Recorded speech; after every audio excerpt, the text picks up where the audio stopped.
Bumblebees are particularly keen on blue and yellow flowered plants. This is the alkanet. The worker bees here are collecting pollen, which they scrape into a pollen basket on their legs, and also taking in nectar. They take the nectar back and it's made into honey as a food store, whilst the pollen is fed to the young of the hive. Bumblebees are social insects. They live in much smaller hives than honeybees do. There's the same order of the fertile queen, the fertile male drones, and the infertile workers.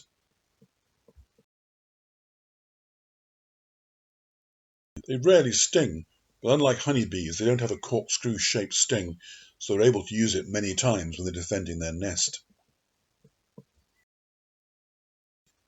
Charles Darwin called them humblebees. The term is hardly ever used these days. The word bumble means to buzz or to hum, and another name, Dumbledor, became famous, given to the wizard because he liked music and liked to hum to himself.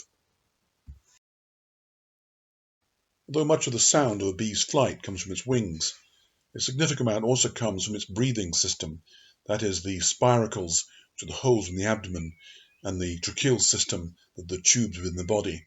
In other words, breathing sounds.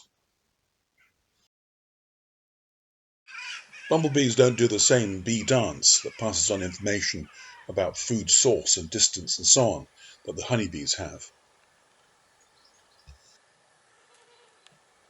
They use the same food source once located until it's all used up.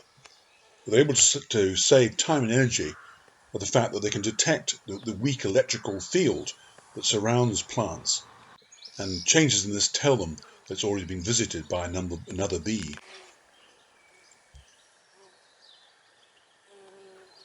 Some bumblebees will also leave a scent behind on a flower, which acts to deter another bumblebee from visiting it. In addition, there's the famous bee lines, which is present on the petals of flowers.